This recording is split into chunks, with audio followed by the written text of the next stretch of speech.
When the paper was first written, as a basic introduction to radical economic transformation, I was interested in how controversial in some senses it was, while I didn't expect it to be so, and how ANC heavyweights such as Thabo Mbeki, Joel Netshitenzhe, and Jeremy Cronin have engaged and critiqued it, and expressed their views about whether it falls within the ambit of the historical political ideology of the ANC.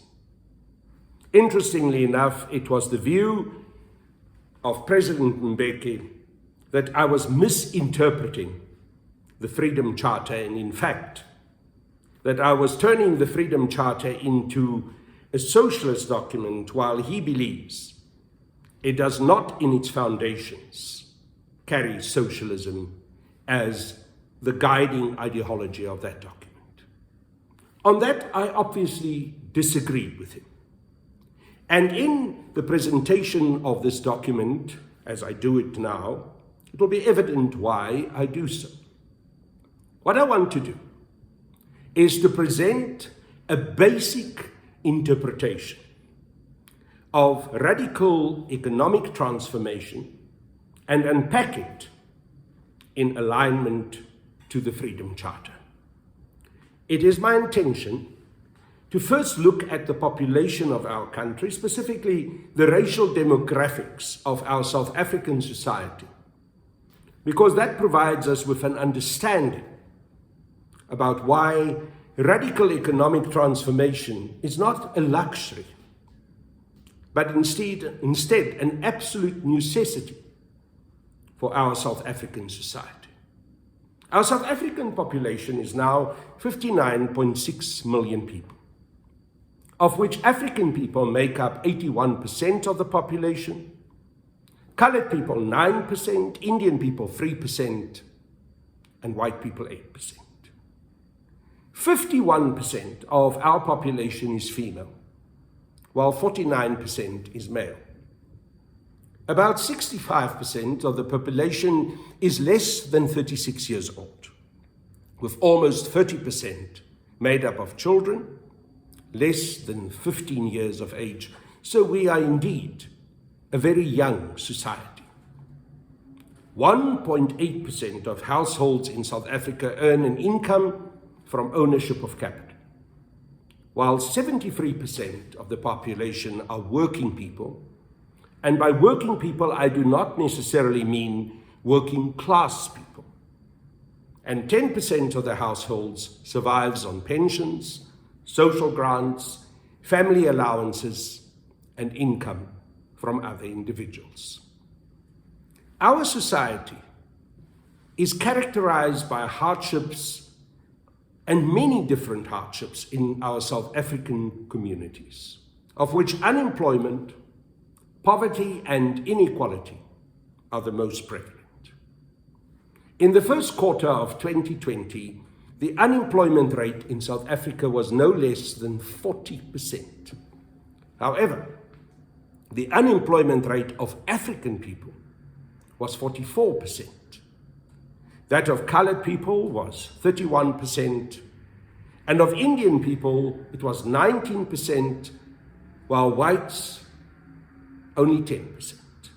Africans therefore suffer the most from unemployment and all the concomitant disasters that go with it than the rest of our population. The unemployment rate for women was 43%, while that of men was 37%.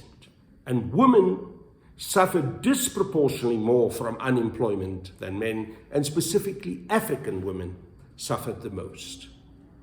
The unemployment rate of young people between the ages of 15 to 24 years is 70%, and for those between the ages of 25 to 34 years, it is still a whopping 47%.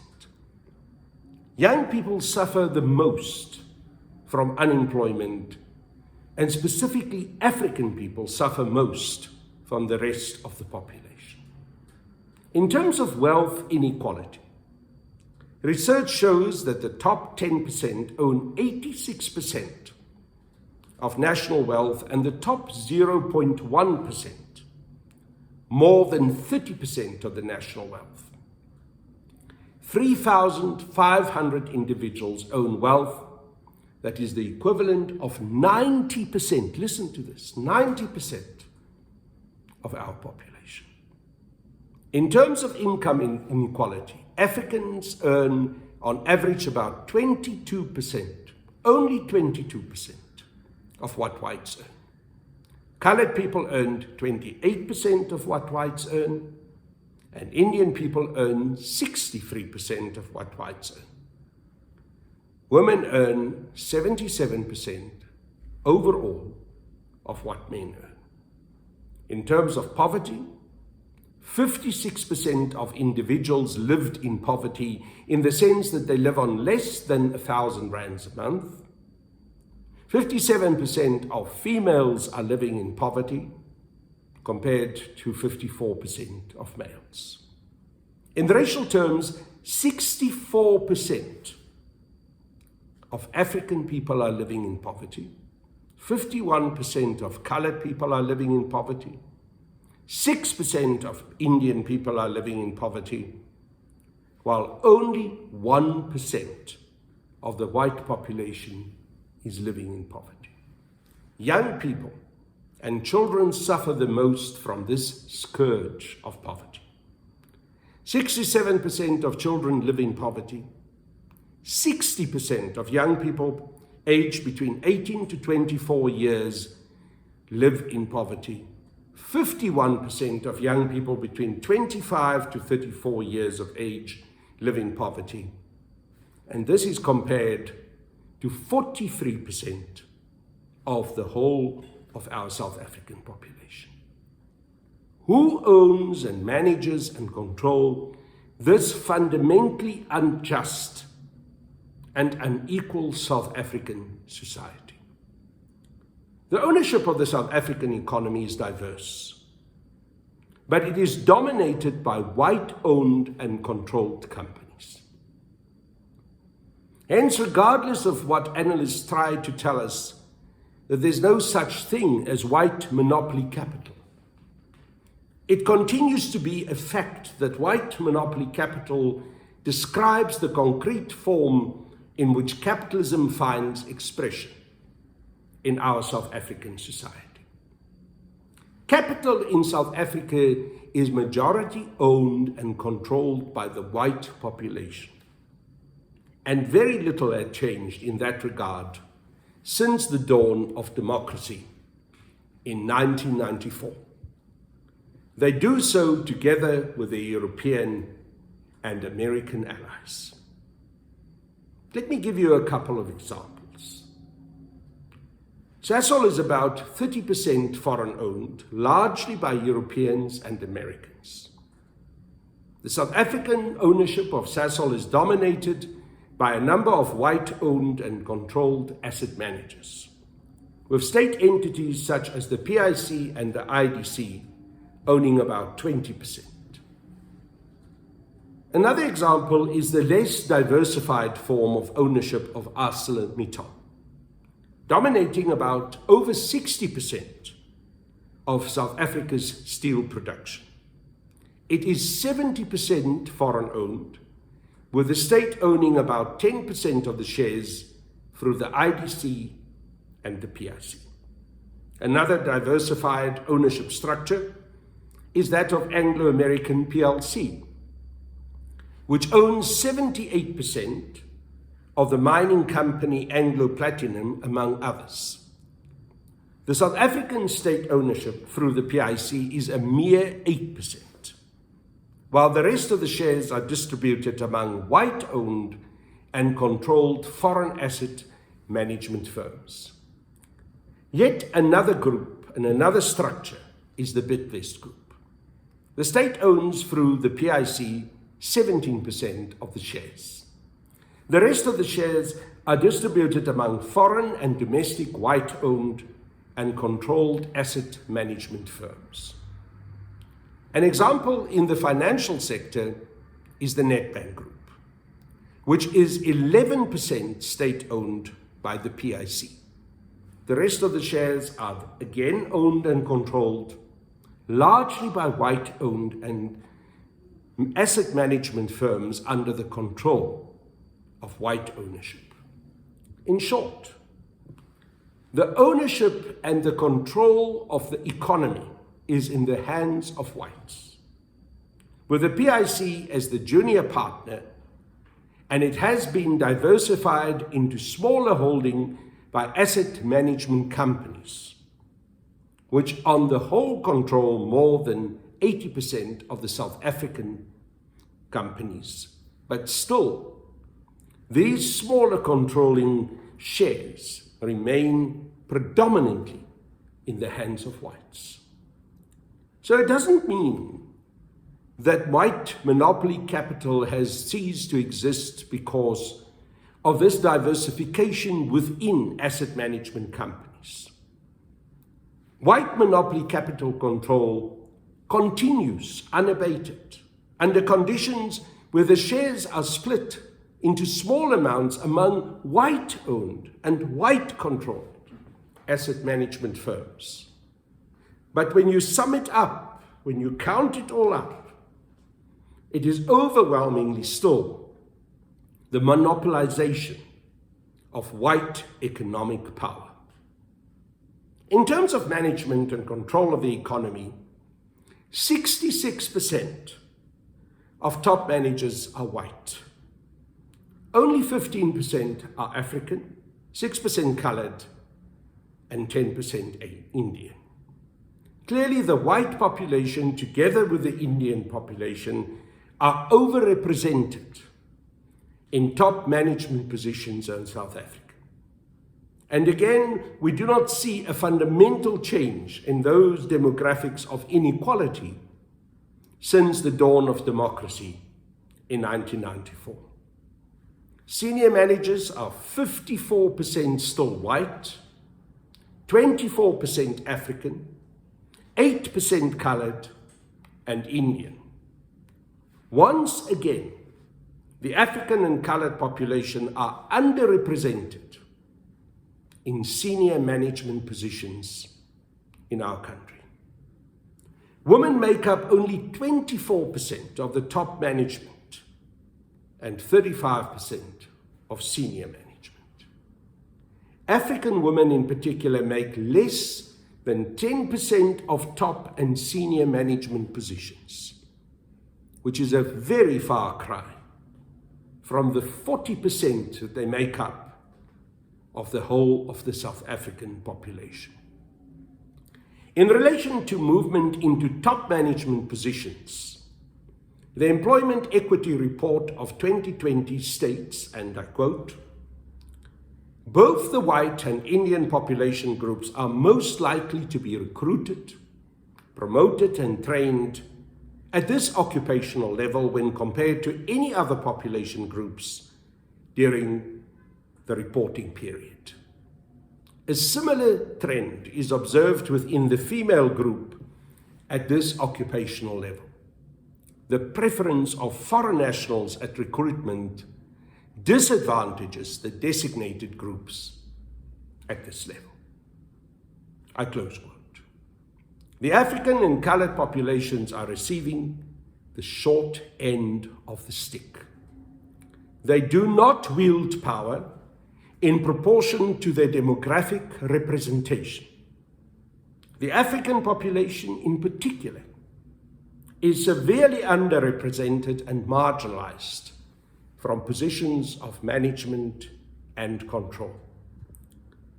The demographic and democratic state is embedded in a society with such a skewed and unjust distribution of power in our economy. The democratic state has for years failed dismally to decisively deal with vested interests in the economy, and it has only allowed these power relations to change on a very superficial and cosmetic level. For example, much of the transformation that has occurred is largely driven by appointments in government and not in the private sector. We so often hear criticism from the private sector about the performance of government. But the reality is that the private sector fails in helping and cooperating with the rest of South African society, and specifically government, with regards to the fundamental transformation and deracialization of our society.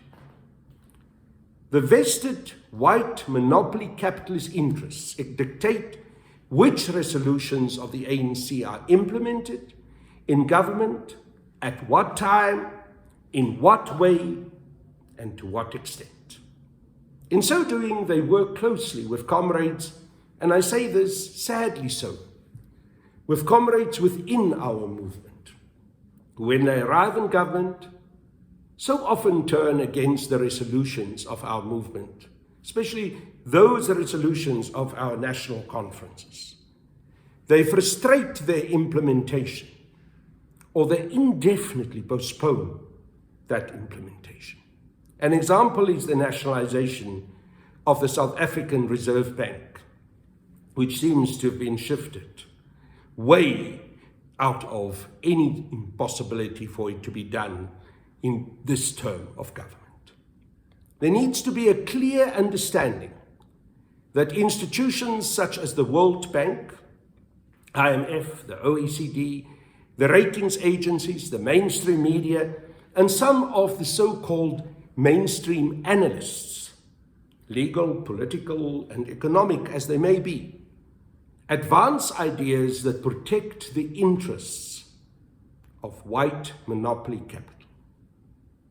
So, with this status quo and totally unacceptable situation in mind, let us now talk about radical economic transformation, what it means, and why it must be implemented. Let me first of all emphasize that radical economic transformation is the official economic policy program of the African National Congress, and no one must try and tell us that RET is a faction or a separate grouping. RET is based on the resolutions that were taken at the 53rd and 54th National Conferences of the African National Congress. And the aim of RET is to initiate a radical second phase of the national democratic revolution. The 2017 January 8th statement of the ANC says the following, and I open quote, "The ANC must have unity of purpose and display unity in action in advancing the national democratic revolution. The ANC must concentrate on radical economic transformation and ensure that the people become more in control of the economy and more prosperous. We must grow the economy, create jobs, and return the land to our people." End of quotation. The ANC-NEC then continued to say, "Our government must," and I open the quotation again, "give effect to President Oliver Tambo's vision for the nation and create a society that is prosperous. We must focus on radical economic transformation. The economy must be in the hands of the people. We must return the land to the people." I close quote. The ANC-NEC Lekgotla of 2017 then went further and defined radical economic transformation as follows. I open the quote again. "Radical economic transformation refers to a fundamental change in the structure, systems, institutions, and patterns of ownership and control of the South African economy in favor of all South Africans, especially the poor, the majority of whom are African and female." Close quote. And the NEC continue to say, our main objective remains the liberation of blacks in general and Africans in particular. Its components include the creation of jobs, accelerating shared and inclusive growth, transforming the structure of production and ownership of the means of production, and enabling the talents and productive potential of our people to flourish. At the heart of radical socio-economic transformation must be an effective state that is decisive in its pursuit of fundamental structural change. There can be no doubt, and it is not under dispute, that RET is a long-standing approach of the ANC. It can be traced back as far as the Africans' claims in South Africa of 1943, which among other claims demanded the complete destruction of racial discrimination. The right for Africans in South Africa to have an equal share in all the material resources of the country. RET is a program for the full implementation of the Freedom Charter, which calls for, among other things, and I open my quotes again, the national wealth of our country, the heritage of South Africans shall be restored to the people. The mineral wealth beneath the soil, the banks and monopoly industry shall be transferred to the ownership of the people as a whole. All other industry and trade shall be controlled to assist the well-being of the people. Close quote.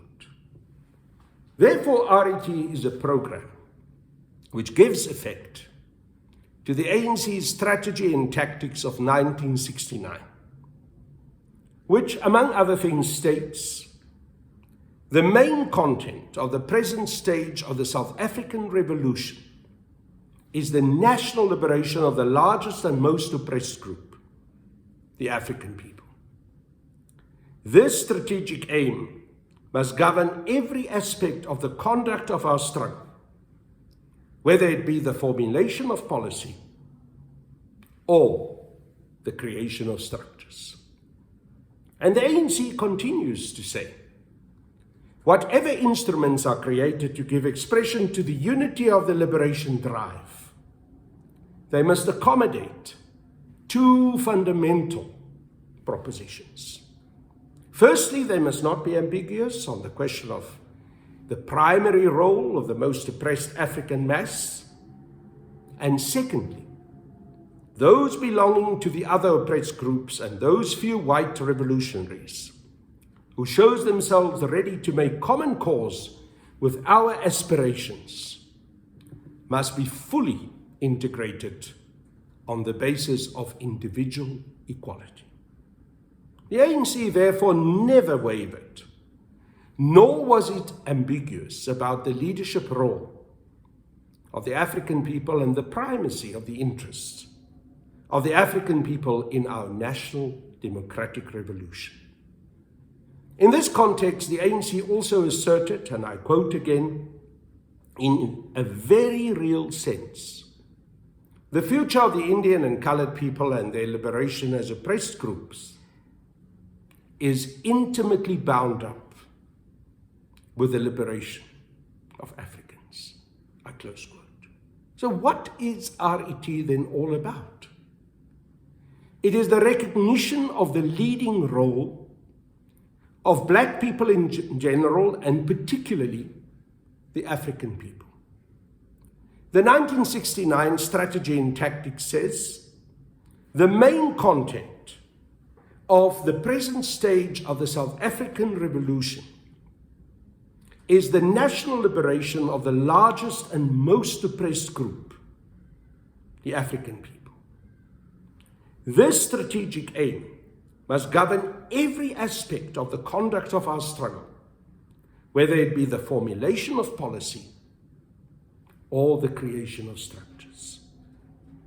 Amongst other things, it demands in the first place the maximum mobilization of the African people as a dispossessed and radically oppressed nation. This is the mainspring, and it must not be weakened. I want to repeat that last sentence. This is the mainspring, and it must not be weakened. I wish some of our comrades who are today in government and who fail to implement this basic policy position of the ANC, and who fail to understand that radical economic transformation is truly the only leverage and instrument to bring this transformation about, could understand this. Recognition of the primacy of the interests of the working class among black people, and hence the need for a left and socialist-orientated, anti-imperialist, mass democratic strategy and political leadership is underpinned by this.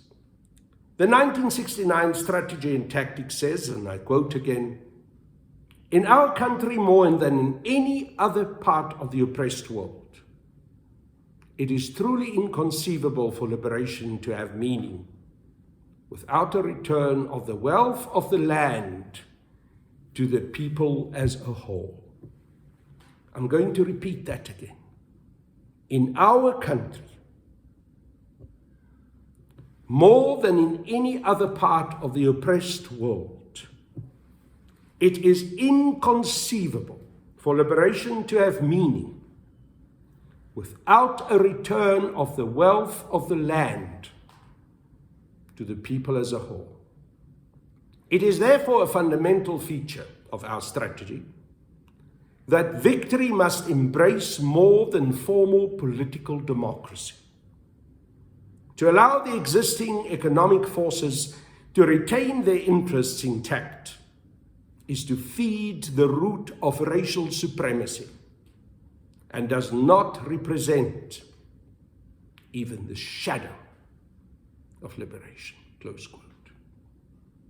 The 1969 Strategy and Tactics document of the ANC continues to say, "This perspective of a speedy progression from formal liberation to genuine and lasting emancipation is made more real by the existence in our country of a large and growing working class whose class consciousness complements national consciousness. Its political organizations and the trade unions have played a fundamental role in shaping and advancing our revolutionary cause.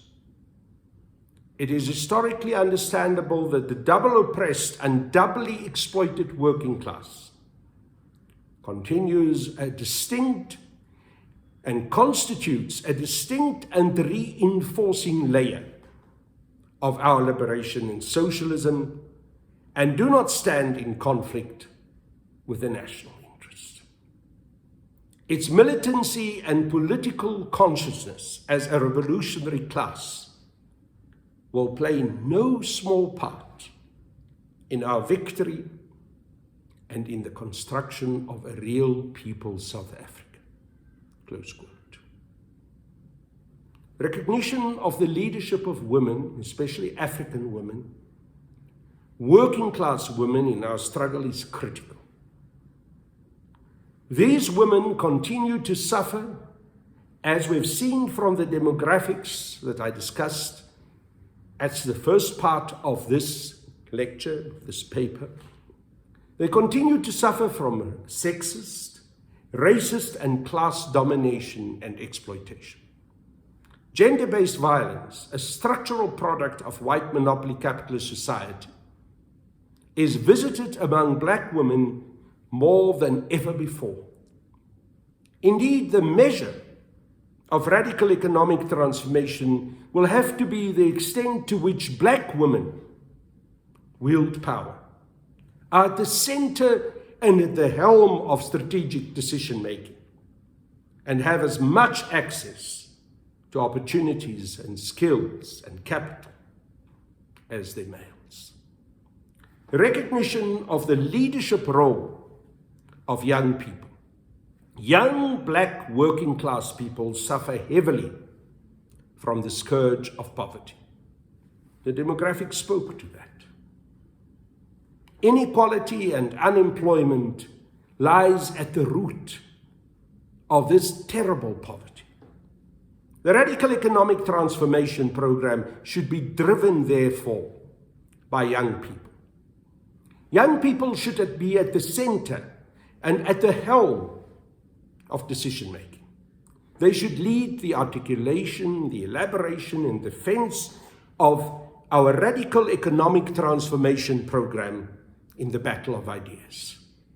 The focus must be on black and particularly African working class young people who suffer from lack of access to skills development and training, unemployment, and business opportunities.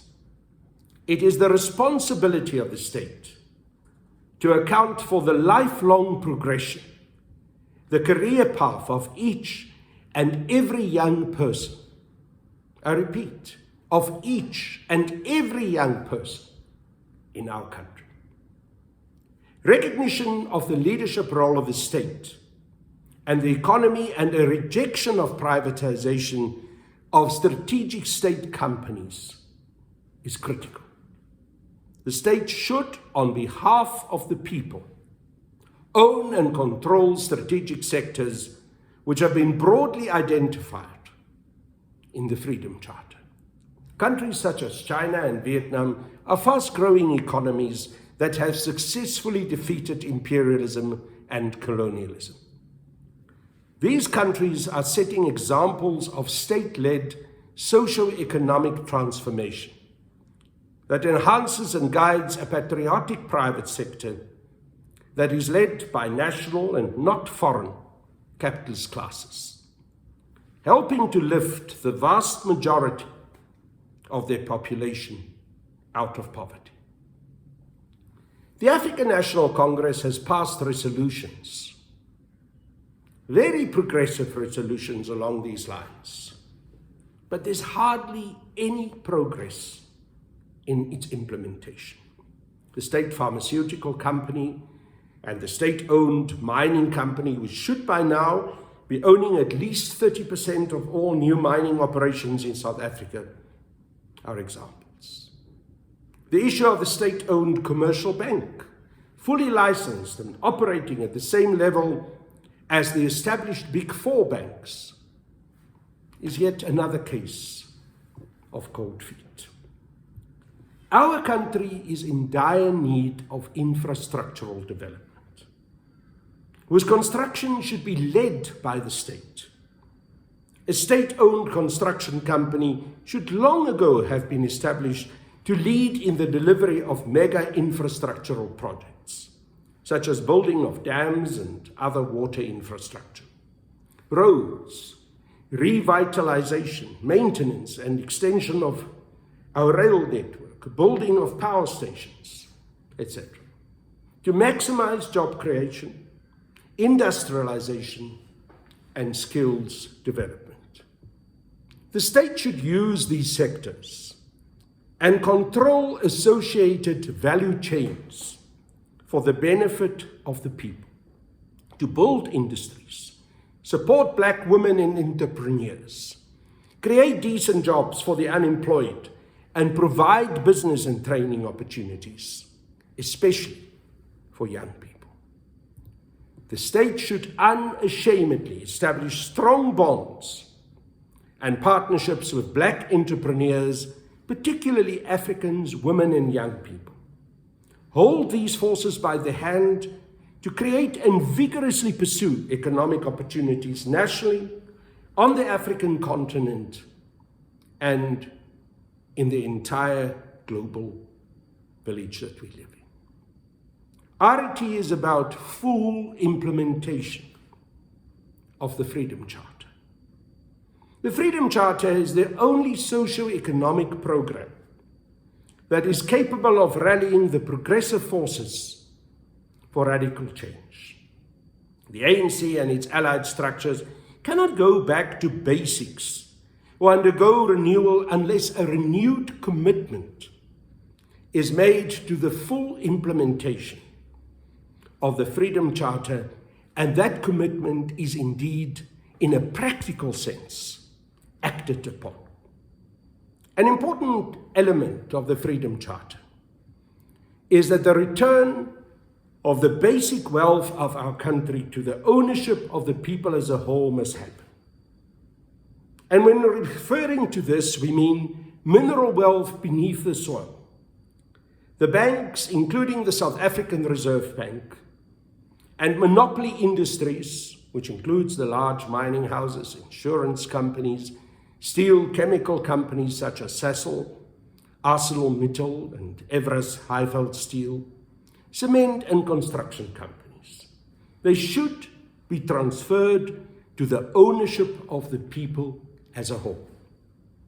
This means that such companies should not be owned by a few individuals, be they white or black. They should be owned by the state, and they should be owned for the benefit of the people as a whole. Land expropriation without compensation is not something that we can dilly-dally about. It is an absolute key demand that should be defended and advanced at all and every cost. We all know that the land was forcibly stolen from African people by white settlers. In 1969, the ANC said, and I open quotes, "South Africa was conquered by force and is today ruled by force. At moments when white autocracy feels itself threatened, it does not hesitate to use the gun. When the gun is not in use, legal and administrative terror, fear, social and economic pressures, complacency and confusion generated by propaganda and education are the devices brought into play in an attempt to harness the people's opposition." And then the ANC continues to say these prophetic words: "Whether in reserve or in actual employment, force is ever present, and this has been so since the white man came to Africa." In more contemporary history, we've seen how it was present at Marikana, in the manner in which lawmen acted, and unfortunately in the manner in which black comprador capitalists, even in the person of our current president, President Cyril Ramaphosa, had indeed been pushing for these particular positions. So yes, force is always there, it is always present, and when white monopoly capitalist interests are under attack, force is always ready to be used against the majority of the people and against anyone who would like to undermine the basic, fundamental continuing of the exploitation of the majority of black and especially African South Africans. I now want to go to the last part of this paper, and that is to deal with the issue of the importance of control and ownership of the financial system, particularly the South African Reserve Bank and the banking system as a whole. This is another key pillar without which radical economic transformation can truly not be achieved. No post-colonial country has ever guaranteed its sovereignty without control of its central bank. The Canadian Prime Minister Mackenzie King understood this very well when he said, and I quote him, Once a nation parts with the control of its currency and credit, it matters not who makes the nation's laws. Usury, once in control, will wreck any nation. Until you control the issue of currency and credit, is restored to government and recognized as the most sacred responsibility, all talk of sovereignty of parliament and democracy is idle and futile. There can't be any true unity, any principled unity, without renewal in the context of radical economic transformation. The calls for unity, which are so often and so glibly made, will remain empty unless there is a program upon which unity is built. Radical economic transformation is such a program. We have voluntarily joined the struggle, and we have committed to making sacrifices for the liberation of the black people in general, and African people in particular. Therefore, we need to be united around a common program. The colors of our flag as a movement mean nothing without a program of action. The commitment to shift economic power to African people, the majority of whom are working class, is at the very core of the struggle for national liberation. It was the longest-serving president of the African National Congress, Comrade O.R. Tambo, who said, "The democratic process of gaining the vote is only the first step, because racial exploitation and economic domination goes hand in hand. And if you do not address both, full liberation is unachievable. Therefore, we must reject unity that is based on abstract formulas, which is based on a liberal approach to those who deviate from the core of our national liberation struggle in theory and in practice. Liberation can only be achieved when there's also full economic liberation. We reject unity that is not based on a clear commitment to the core of the national democratic revolution, which must be to shift economic power to African people, the majority of whom are working class. We reject unity that is based on this or that individual agreeing to share positions of leadership. We reject unity that is based on blind loyalty to this or that leader. Unity that is based on money politics, regardless of whether the leader deviates from the core of our national liberation politics in their public and private pronouncements. It is our firm belief that there cannot be organizational renewal without a return of the ANC to the socialist ideological orientation. And I hope Comrade Thabo Mbeki is listening. I challenge him head on in his statement that the Freedom Charter is not, in terms of its original understanding and its foundations, a fundamentally socialist orientated document. The 1969 Strategy and Tactics remain the seminal guideline of our approach to the national democratic revolution. There cannot be organizational renewal without a recommitment to that approach. There cannot be organizational renewal without a recommitment to the full, unequivocal, implementation of the Freedom Charter. There cannot be a return back to basics unless the basics are defined by our revolutionary theory and we commit to a clear socialist ideological orientation, which places black people in general and African people in particular, the majority of whom are working class, at the very center, at the helm of all our organizational activities.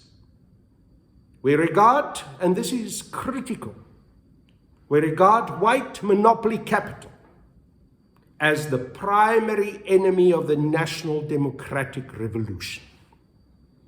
White monopoly capital, by monopolizing power and resources in the hands of the few, the white population, with a number of black allies, a small number of black allies, who have united with it to exploit the black working class, causes untold ongoing suffering to the majority of people. The primary objective of radical economic transformation must be and is to destroy white monopoly capitalist power. I'm repeating this. The primary objective of radical economic transformation is to destroy white monopoly capitalist power. In whatever structures, policies, strategies, laws, and measures we adopt, the radical economic transformation program demands us to constantly ask the following simple questions. And with these questions, I'm concluding this lecture. How are the short and long-term ownership and control interests of black people, particularly the African people, promoted? How are the short and long-term ownership and control interests of the working class promoted? How are the short and long-term ownership and control interests of women, and particularly African women, promoted? How are the short and long-term ownership and control interests of young people promoted? If we can find answers to those questions, radical economic transformation will automatically become the core, the principle, and the unity of our society. And only then will full liberation and the full empowerment of the majority of black and especially African people be achieved. Thank you.